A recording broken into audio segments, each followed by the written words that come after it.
Welcome to Spill the Booch. This is a show where we share wild and hilarious and oh so relatable stories from the yoga and wellness world because for every moment of Zen, there's a passive aggressive email waiting. I'm Mara, and I've got my all-star lineup of yoga experts and business coach here with me, Coach Carol, and together we're diving into stories that make you laugh, cringe, and say, yep, that's the studio life. So grab your coffee, kombucha, or your favorite drink, and let's spill the booch. In today's story, we dive into a relationship dilemma that has everyone questioning whether or not chivalry is really dead. Should a husband be expected to drop everything and drive his pregnant wife to an event? Or is there a line where responsibility and personal boundaries intersect? Before we read the story, Carol, what do you think? What are your initial thoughts? Is chivalry dead? Is chivalry dead? Oh, I think it remains with a few people, but there's a lot of lost art to it, you know? Yeah. So yeah, and then there's that thing like, I don't know, sometimes I don't mind opening my own door or doing that kind of thing. I'm not helpless. So Yeah. there's a balance. It's just like anything else. Like Yeah. it's yoga, it's balance. Absolutely. Is there a point that you would draw a hard line in the sand at a request from your partner doing something simple like driving you somewhere? Oh yeah. I do that already. This happened over the holidays. I've been cooking all day, and my husband wanted me to drive him somewhere, and I'm like, I need a break. So I just, no, I have hard lines and boundaries. Yeah, So he great. walked his own ass to the grocery store. Nice. Good. Oh, that's funny. Yeah, my husband, he likes to go out with his friends, and I'm like, you are perfectly capable of calling a cab. I want you to get home safe. I know you're not stupid enough to drive. So if you really, really, really can't get a cab home, call me. But you're an Otherwise, adult. You you're can an call adult. a cab, Yeah, get a totally. cab home. Mhm. Like, I don't want to be woken up at 3 a.m. So. I don't blame you. Yeah. All right, let's jump into the story that we've all been waiting for. This story comes from my favorite thread, Am I the Asshole? And the title is Am I the Asshole for Refusing to Drive My Pregnant Wife to Her Yoga Session? All right. Good morning, all. My wife is currently 9 weeks pregnant with our first. For the purposes of this post, I should say that she has no driving impairment, such as bad vision or anything like that. She's not suffering from morning sickness or that one illness that makes pregnant women throw up a lot. The name of it escapes me. Anyways, the point is that she's perfectly capable of driving herself. So, today we both had the day off work. I wanted to sleep in and she wants to go to morning yoga. Okay, fair enough. Problem is, she wants me to drop her off. The day before, she asked me if I could drop her off at yoga, and I said sure, as long as it's not too early because I want to sleep in. She assured me that it would not be too early, so I agreed. It's also important to say that she never told me the exact time, just that it won't be too early. This morning, she woke me up at 6:30 a.m. saying she's ready to go. I refuse and say that this is not what we agreed. She said that I can just drop her off. The place is about a 10-minute drive away, then come back and sleep. I can't do this because I have poor vision, so I have to wear contact lenses. It's considered dangerous to sleep with contacts in, so I can't just come back and sleep with them in. I'd have to take them out again, and once I take them out, I'd practically be blind. Even if I did go back to sleep for a few more hours, I say to her that why can't you just drive yourself? It's 10 minutes away. You don't have to pay for parking. There's no snow on the ground, so it's not dangerous to drive. What's the issue here? She doesn't respond to any of that. She just says that I made a commitment that I have to stick to. And I said that I did make a commitment to her, but it was under different terms. And that if you had made me aware that it was going to be this early, I wouldn't have agreed. She didn't respond to any of that and said it's not a big deal to sacrifice a bit for your significant other once in a while. And I say, of course, it's not a big deal, but it's also not a big deal to drive yourself. When she came back, she says she's been unhappy with me and has been frosty to see me ever since. Was I being unreasonable here? Edit.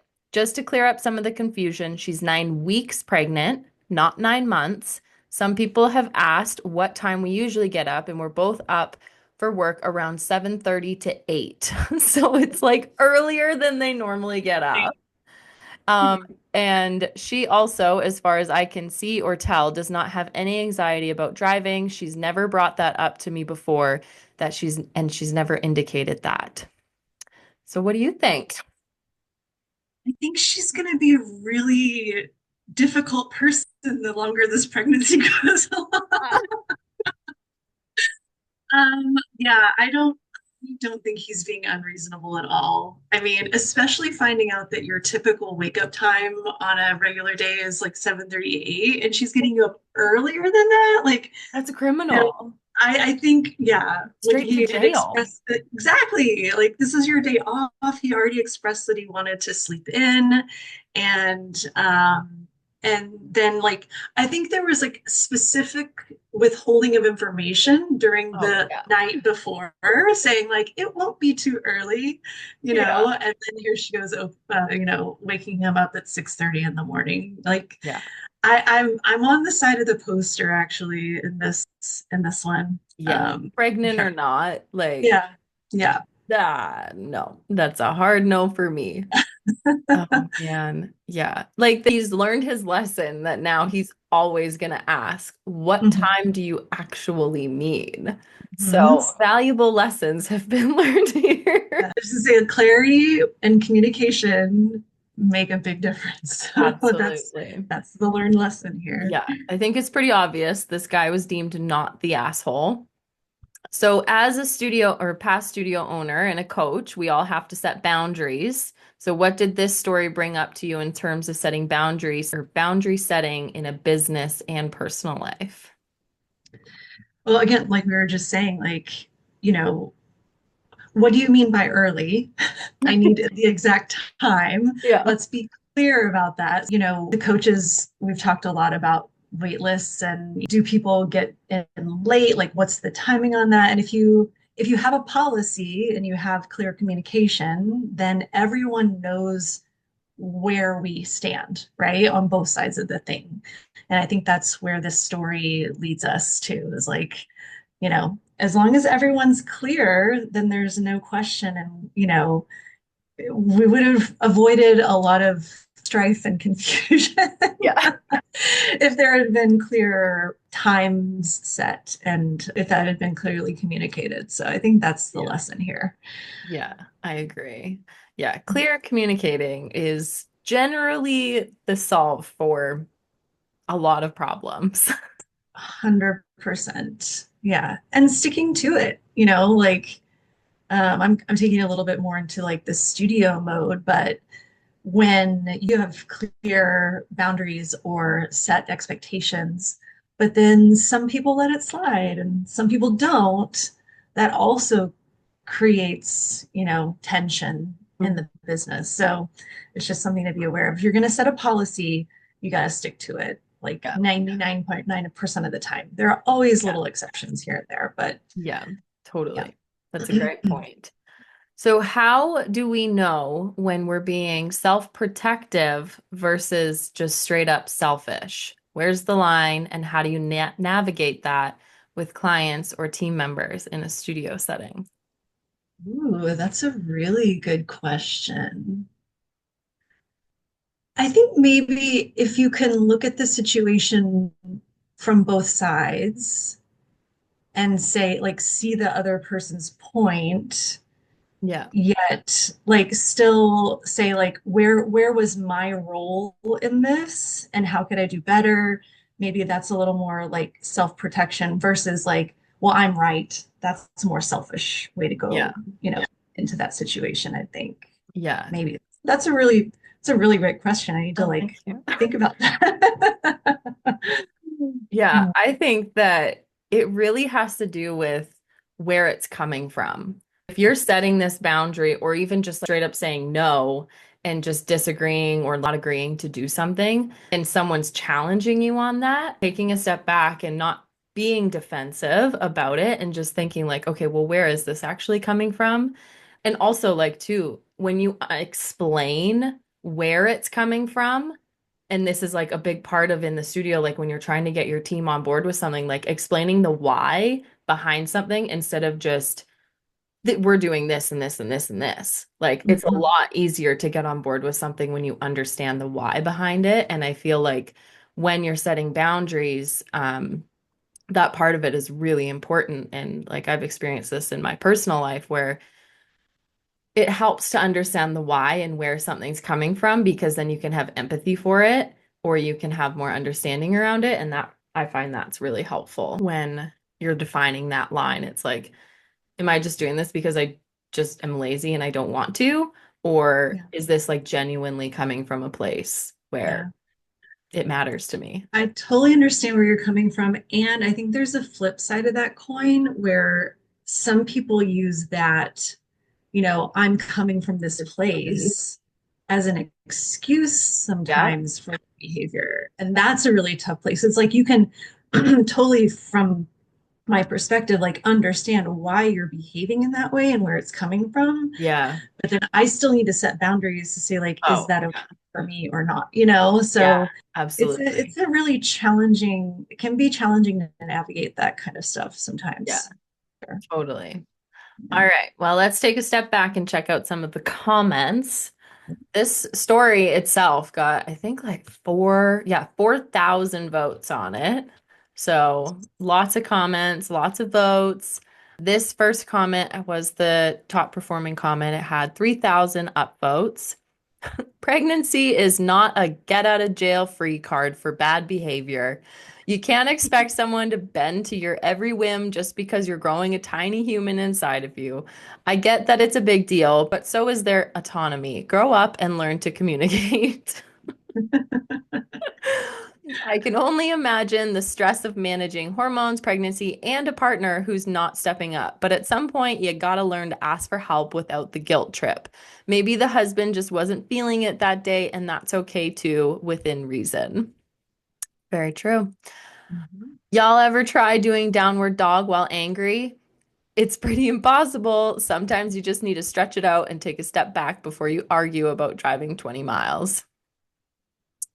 Here's my opinion. Being pregnant doesn't automatically make you a precious flower that, that can't take care of themselves. Everyone needs some space and self-sufficiency in a relationship. Relationships work when both people show up literally and figuratively. Sometimes people just need to learn how to chill out. Pregnancy is hard, yes, but life is hard too. Maybe the husband was just feeling a bit over it and she's allowed to be upset, but he's not some sort of chauffeur. Balance, folks, balance. Just like you were saying. Your yoga. Yeah. So, do you think that yogis are actually more zen in situations like this, or are we just better at pretending we're chill while we rage internally? Ooh. See, like there's that moment when you start to really get into a practice where you can pause before you react. That is a big deal, right? And I think Yeah. that's something that the thing is like, yeah, I might still be raging, but I've paused and I'm going to choose how I react to the situation. So I don't think you can take away that whatever is getting stirred up necessarily all the Yeah. way. Yeah. Maybe some like very heightened level yogis can do that.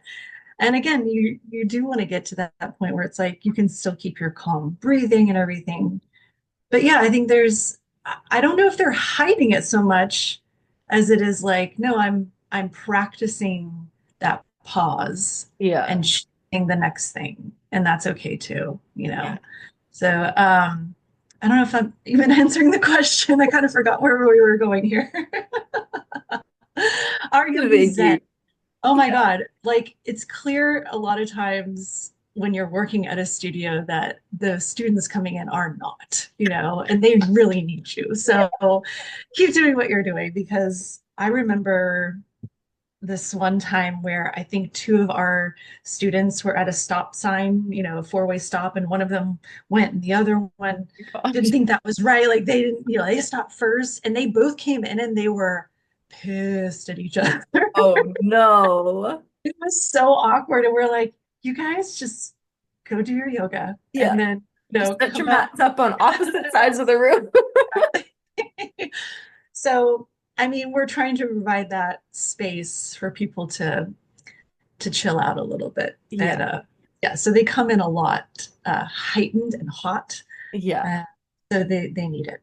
But And then do they like 9 times out of 10 come out I super mean, in chill? that situation, I don't remember. I think it was like it definitely it had cooled. It had Yeah. cooled by the time class ended, Yeah. but I don't think they were best friends after.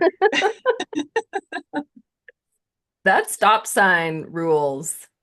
I don't know what it is. Hey, you know, Oh my God. driving in general, I feel like people Oh, just they're raging. So, yeah. Yeah. Everybody has a little bit of road rage mhm. inside.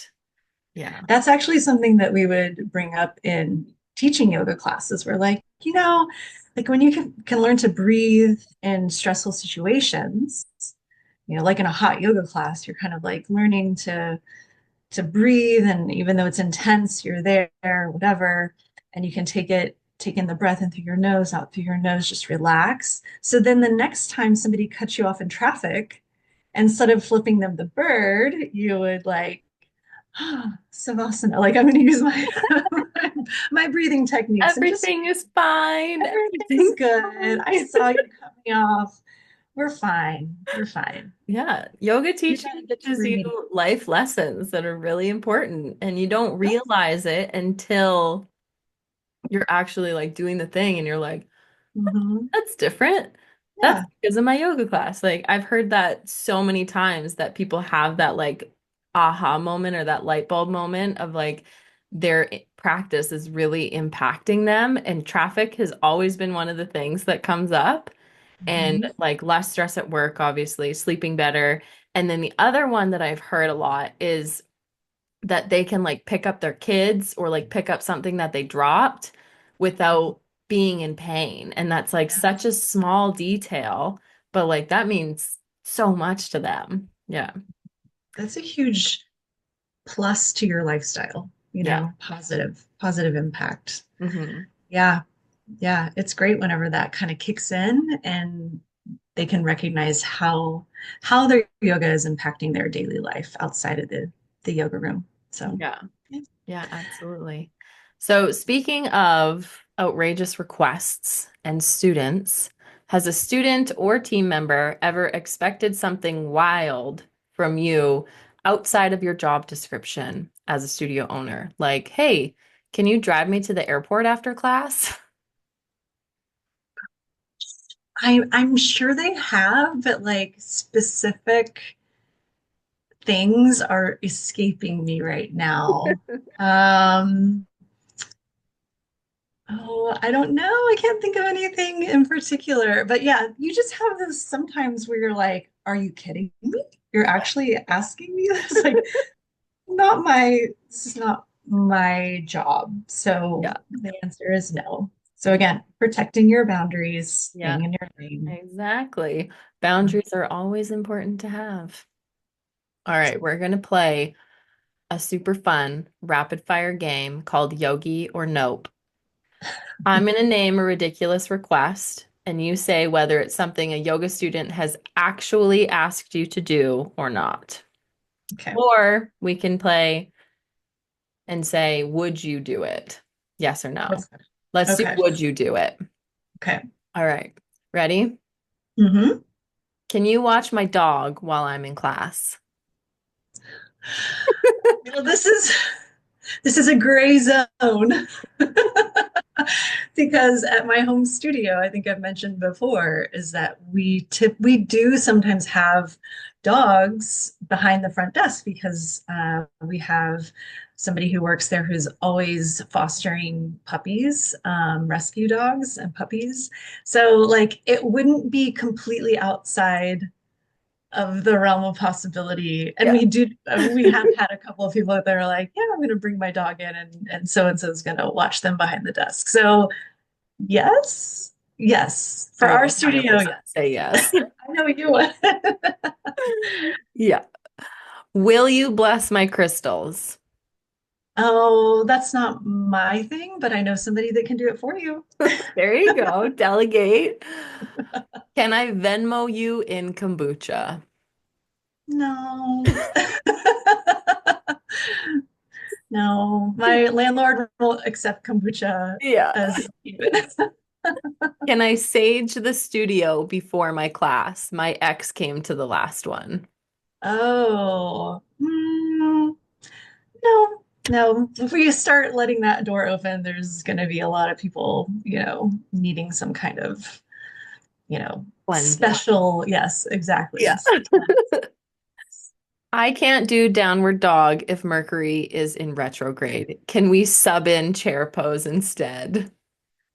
You know what? If that's what you need today, hon, you just go right ahead. Puppy pose is probably better for you in that Yeah. case, but okay. Do you have a gluten-free yoga mat I can borrow? Are you eating it? Are you like licking it? Apparently, you need a snack during class and you can eat your mat. No. That's a no. Oh, man. I left my toddler in the lobby with an iPad. Can someone just keep an eye on him? No, that's like we don't have the license for that. Like I'm Danger, not a, danger. yeah, yeah. And I think there's definitely laws about watching children that I need a license for. And that's not what we do. Yep. Unless you do have a child care facility, if you have some studios do have that, that'd be great. Yeah, But we don't have that. fair. Can I teach a pop-up goat yoga class next week?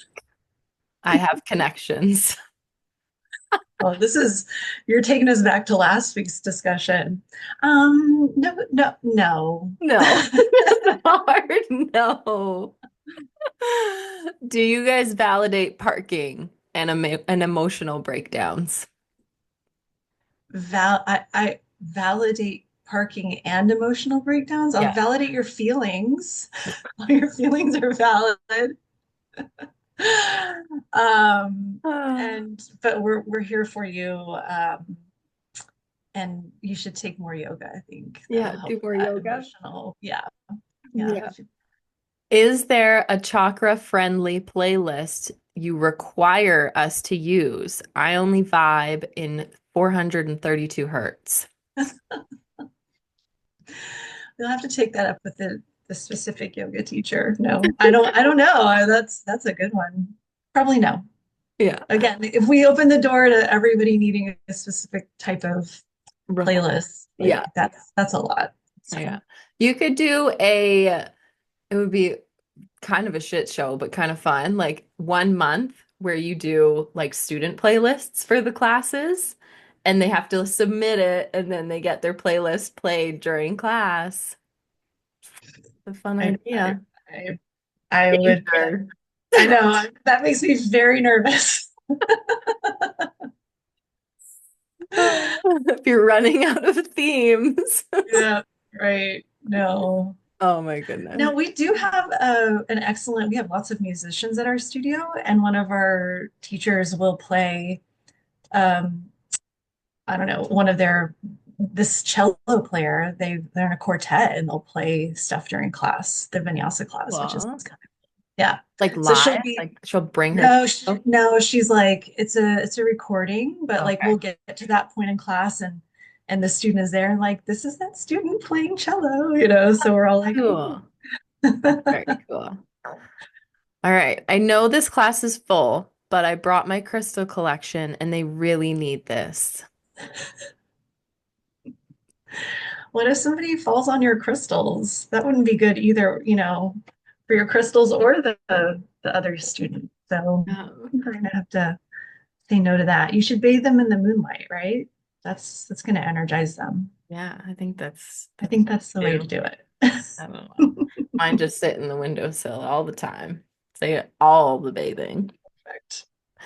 Can I store my harmonium here for a few weeks? It just feels energetically aligned. I don't know what a harmonium is. That's a little thing that they play at the beginning of class sometimes. Ah, Um, I mean, if we have space for it in the back, I'll see. put it on a shelf in a corner. It's gonna get Again, you lots start of opening the energy. door for one student to do something. I'm telling you, we've learned our lesson the hard way. Yeah. Cannot allow an inch because they'll take a mile. Yeah, absolutely. There's a common theme here. Mhm. All right, last one. I didn't pay for class, but I did bring muffins. That counts, right? I always go back to it. My landlord won't let us pay in muffins, so I Yeah, cannot accept that as payment. I'm so very sorry. fair. What kind of muffins, though? Nothing with cinnamon, as long Yeah. as there's no cinnamon for me. Yeah, What but is your anything favorite else? kind of muffins? I like blueberry Ooh, or so like a lemon poppy seed, maybe good. something like Ooh, that. very good. Yeah. Yeah, the fruit ones are my, I like the ones that like they put all the fruit stuff in the middle. And at Tim Hortons, there's one muffin called a fruit explosion. So when you open it up, like it Oh, explodes with it fruit. does what it says. The scripture is there. Yeah, it's really good. All right. Well, that's a wrap on this episode of Spill the Booch. Thanks for hanging out with us and sharing some laughs because let's face it, yoga might be zen, but life isn't always. Don't forget to subscribe, leave us a review, and share your own wild stories with us. You might just hear them on the show. Until next time, cheers. Spill a Cheers. booch, what's the scoop? Let me pour it in the cup. Mama stay with the drummer, now we bout to turn it up. Stretching truth like a Hemi hot tea in the room. Sip the kombucha fizz while we watch it go boom. Yeah.